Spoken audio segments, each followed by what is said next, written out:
Hello everyone, how are you all? I hope you all are doing well. So today in this video we're going to talk about cast topography. अब basically karst topography क्या है इसके बारे में आज इस video में पढ़ेंगे। So myself Mohammad Shahnawaz, let's start this video. अब कास्ट टोपोग्राफी बेसिकली ऐसे रीजन में बनेंगे जहाँ पे जो लाइमस्टोन है वो बेसिकली जो लार्जर स्केल पे लाइमस्टोन अवेलेबल हो। अब बेसिकली जो कास्ट टोपोग्राफी ये होता क्या है? Landforms produce by chemical weathering और chemical erosion of carbonate rocks, mainly calcium carbonate जिसको हम लोग लाइमस्टोन बोलते हैं, एंड मैग्नीशियम कार्बोनेट यानी कि डोलोमाइट्स, बाय सरफेस या फिर subsurface water, ground water are called karst topography. अब बेसिकली कास्ट टोपोग्राफी में जितने भी सारे लैंडफॉर्म्स है ये बनेंगे केमिकल वेदरिंग के थ्रू यानी कि केमिकल इरोजन के थ्रू। अब हम लोग प्रीवियस वीडियो में हमने पढ़ा था कि जो जितने भी सारे इरोजनल प्रोसेसेस होते हैं, मेनली चार टाइप्स के इरोजनल प्रोसेसेस होते हैं, और उसमें से जिस जहाँ पे केमिकल वेदरिंग जहाँ पे होगा उस टाइप के प्रोसेस को हम लोग सॉल्यूशन इरोजन बोलते हैं। सो बेसिकली यहाँ पे जो कास्ट टोपोग्राफी है, लैंडफॉर्म्स बनेंगे सॉल्यूशन इरोजन के थ्रू बनेंगे। सो बेसिकली ये हमारा डेफिनेशन है कास्ट टोपोग्राफी का। अगर इंडिया में कास्ट टोपोग्राफी की बात करें तो बेसिकली मेजर जो है वो गुप्तधाम केव है जो रोहतास प्लेट्यू में है। रोहतास प्लेट्यू बेसिकली बिहार में पड़ता है। ये लाइमस्टोन रीजन है इसीलिए यहाँ पे कास्ट टोपोग्राफी बनता है। सहस्त्रधारा रीजन है जो कि देहरादून में है, and it is famous for water springs, caves, different waterfalls इस रीजन में बनते हैं। अब तीसरा रीजन है तापकेश्वर टेम्पल, ये बेसिकली देहरादून में सिचुएटेड है, बहुत ही फेमस मंदिर है। ये बेसिकली हमारा तापकेश्वर टेम्पल है, देहरादून में है, ये बहुत ही फेमस है। चौथा हमारा रोबर्स केव जो कि सहस्त्रधारा में, ये भी बहुत ही फेमस केव है। पचमरही, पचमरही बेसिकली ये मध्य प्रदेश में है यानी कि एमपी में है। ये बेसिकली पचम यानी कि पांच, मरही मतलब केव, यहाँ यहाँ पे बहुत सारे केव पाए जाते हैं। ये बेसिकली पचमरही का एक केव का स्ट्रक्चर है, इमेज है। ये बेसिकली रॉबर्स केव है। बस्तर डिस्ट्रिक्ट में भी पाया जाता है जो कि मध्य प्रदेश में है, और कोस्टल रीजन ऑफ विशाखापट्टनम। ये basically major distribution of karst region in India. अगर वर्ल्ड की बात करें तो वर्ल्ड में बेसिकली यूएस में है, इसके साथ में युगोस्लाविया रीजन में भी बहुत ज्यादा क्वांटिटी में कास्ट टोपोग्राफी पाया जाता है। सो इंडिया की बात करें, बिहार, मध्य प्रदेश, विशाखापट्टनम। तो basically this were the major distribution of karst landforms in India. अब हम लोग नेक्स्ट पढ़ेंगे कुछ essential conditions that are favourable for the growth of karst landform यानी कि कास्ट टोपोग्राफी। जो पहला एसेंशियल फीचर्स है, कंडीशन है, जो लाइमस्टोन है वो बेसिकली मैसिव होना चाहिए, थिकली बेडेड होना चाहिए, हार्ड होना चाहिए, टेनेसियस होना चाहिए यानी कि नॉन पोरस होना चाहिए, और वेल सीमेंटेड, साथ ही साथ वेल जॉइंटेड होना चाहिए। यानी कि कोई भी लाइमस्टोन का जो होना चाहिए वो मैसिव, थिकली बेडेड, हार्ड होना चाहिए, टेनेसियस होना चाहिए, वेल सीमेंटेड होना चाहिए, यानी कि बहुत सारे जॉइंट्स होना चाहिए, तभी हमारा कास्ट टोपोग्राफी फॉर्म करेगा।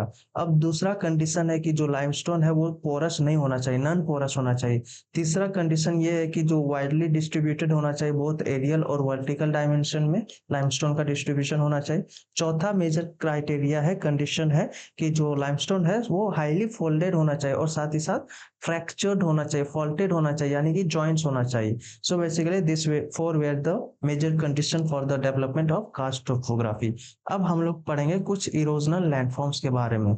अब बेसिकली जितने भी सारे इरोजनल लैंडफॉर्म्स है ये किसका पढ़ेंगे हम लोग? कास्ट टोपोग्राफी के बारे में पढ़ेंगे, लाइमस्टोन रीजन में फॉर्म होगा। अब पहला लैंडफॉर्म है हमारा लेपिस। अब लेपिस क्या है? ये जो इमेज है ये बेसिकली एक लेपिस का है, जहां पे the highly corrugated and rough surface of limestone lithology characterized by low ridges and pinnacles। अब basically ridges, pinnacles, narrow clefts किसको बोलते हैं?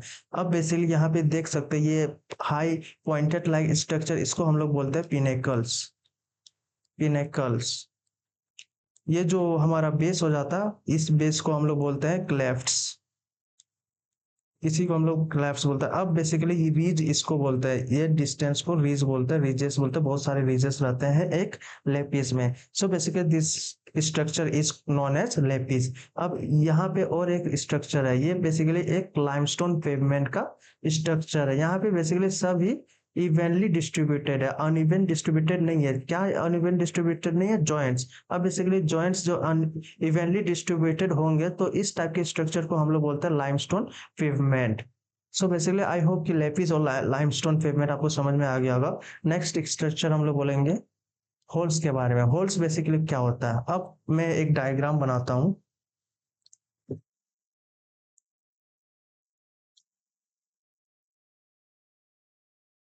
मान लो ये एक लाइमस्टोन रीजन है, ठीक।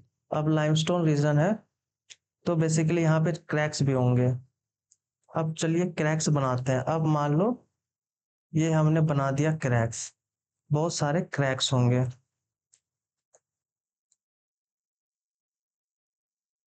अब क्या होगा कि वो जो वाटर है या तो हमारा रिवर से आएगा या फिर हमारा जो वाटर ड्रॉपलेट्स होते हैं वो आएंगे, रेन वाटर आएंगे। अब बेसिकली होगा क्या है यहाँ पे, अब जितने भी सारे रिवर से वाटर आए अब बेसिकली यहाँ पे मिलेगा, ये बेसिकली जॉइंट्स है। अब एक चीज याद रखना लाइमस्टोन टोपोग्राफी में कि जो लैंडफॉर्म बनेगा, वो जो लैंडफॉर्म पेनिट्रेट करेगा वो सिर्फ जॉइंट के थ्रू ही पेनिट्रेट कर सकता है लाइमस्टोन रीजन के अंदर।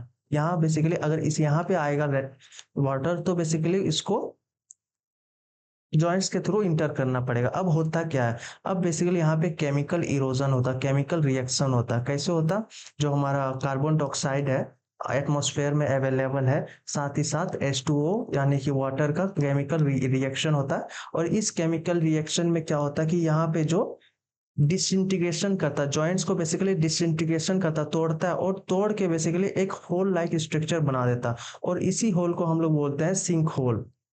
सिंक होल, इसी होल को बोलते हैं सिंक होल या फिर सॉल्यूशन होल, इसी को बोलते हैं। अब जब यहाँ अब बेसिकली ये वाटर यहाँ भी पेनिट्रेट करेगा, यहाँ भी अंदर जाएगा, परकुलेट करेगा। अब यहाँ पे भी एक सिंक होल बन गया। अब बेसिकली जब दो सिंक होल मिल जाएगा, अब इस टाइप के स्ट्रक्चर को हम लोग बोलते हैं सेलो होल्स।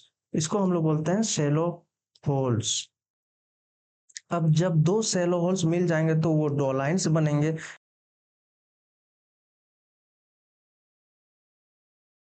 अब मान लो ये मिल गए दो सेल होल्स, अब ये स्ट्रक्चर जो इतना बड़ा स्ट्रक्चर बनेगा, ये बेसिकली इसको हम लोग डोलाइंस बोलते हैं। अब जब दो को दो लाइन मिल जाएगा तो उसको हम लोग बोलेंगे उवालास। अब जब दो उवालास मिलेगा तो उसको हम लोग बोलते हैं फोल्जेस। तो बेसिकली ये जो लार्जर एक्सटेंशन है होल्स का, इसी को हम लोग पहले सिंक होल बनता है, इसके बाद जब दो सिंक होल मिल जाएंगे तो उसको सेलो होल्स बोलेंगे। इसके बाद जो दो सेलो होल्स मिलेगा इसके बाद दो लाइन बनेगा, इसके बाद जब दो दो लाइन मिल जाएगा उवालास बनेगा। अब जब दो उवालास बन जाएगा वो पोलजे बनेगा। अब यहाँ पे स्ट्रक्चर में आप देख सकते हैं डायग्राम में, ये बेसिकली दो लाइन है। अब यहाँ पे क्या हुआ कि दो दो बहुत सारे डोलाइन में भी हो सकता है, दो या तीन से डोलाइन मिल गए। अब ये जो मिल गए, अब ये बेसिकली फॉर्म हुआ हमारा एक उवाला। अब उवाला जब फॉर्म होगा, बहुत सारे उवाला फॉर्म होगा, डिसइंटीग्रेशन होगा यानी कोई कॉम्बिनेशन होगा, बहुत सारे उवाला का कॉम्पोजिशन होगा। अब वो बेसिकली फोल्जे फॉर्म करेगा। तो ऐसे हम लोग का सिंक होल से लेकर के हमारा डोलाइन से लेकर के उवाला से लेकर के पोलजे स्ट्रक्चर फॉर्म होता है।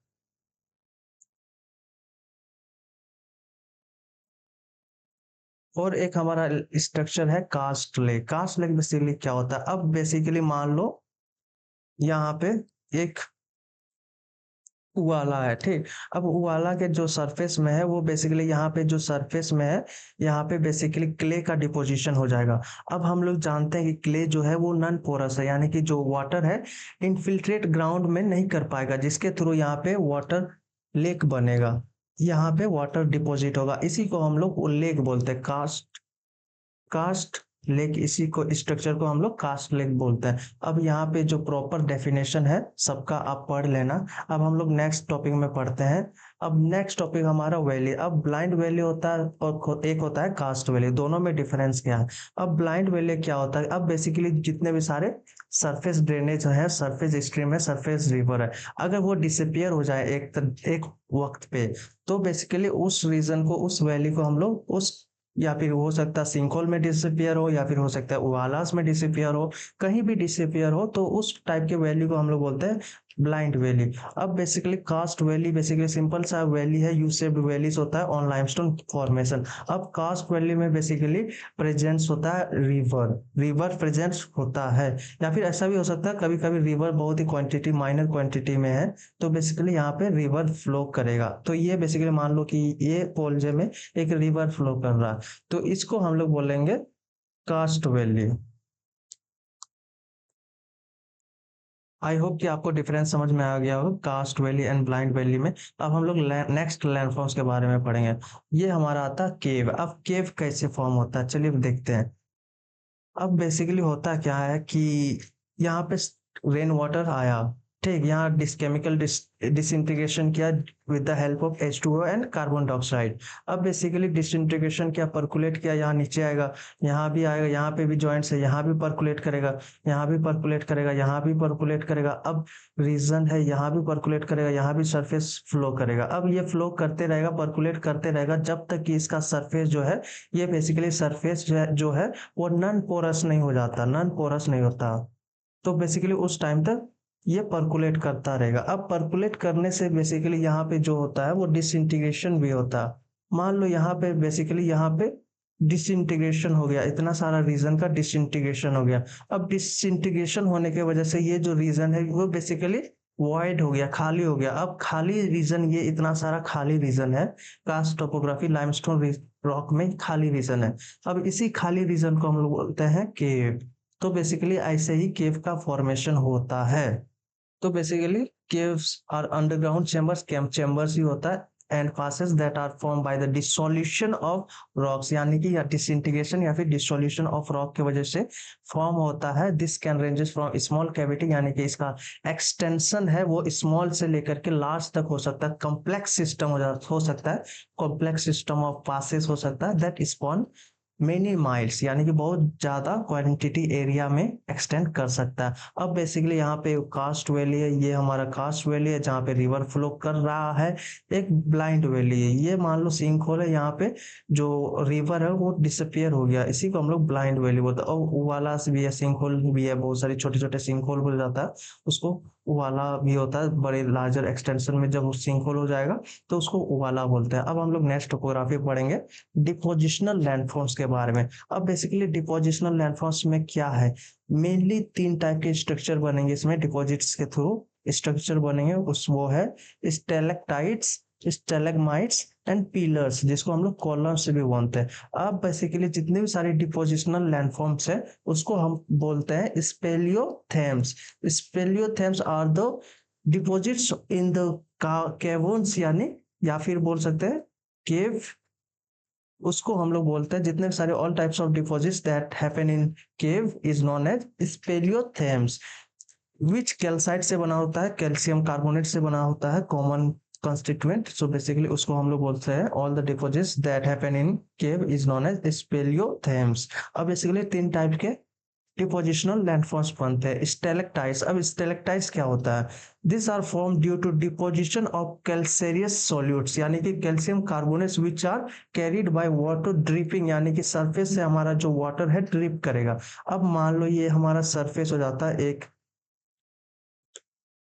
मान लो ये एक सरफेस है हमारा, यहाँ पे जो वाटर है वहाँ ड्रिप कर रहा, ठीक, नीचे की तरफ ड्रिप कर रहा। अब ड्रिप करने से क्या होगा कि जो जो कैल्शियम कार्बोनेट का स्ट्रक्चर भी साथ में आएगा।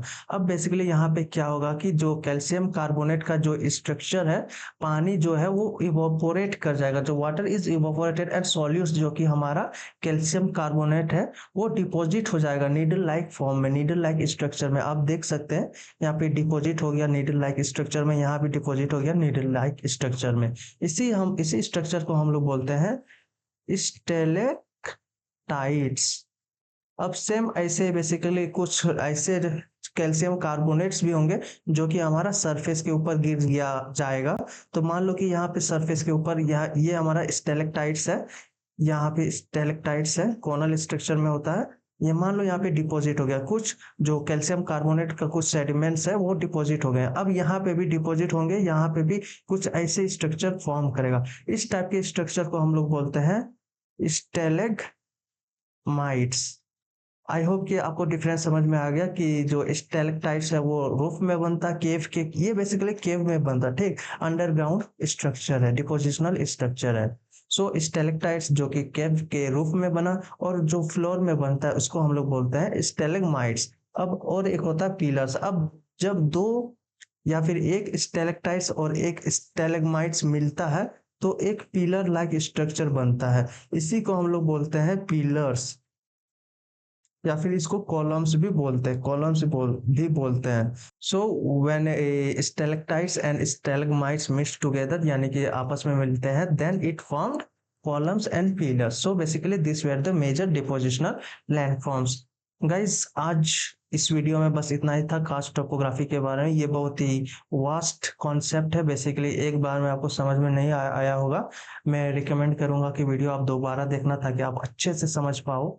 और कहीं भी किसी भी तरह का डाउट हो तो आप डेफिनेटली कमेंट सेक्शन में आप पूछ सकते हैं, मैं रिप्लाई 100% रिप्लाई करूंगा। अगर आपको कास्ट टोपोग्राफी पूरे अच्छे तरीके से समझ में आ गया होगा तो प्लीज लाइक कीजिएगा और चैनल को सब्सक्राइब कीजिएगा।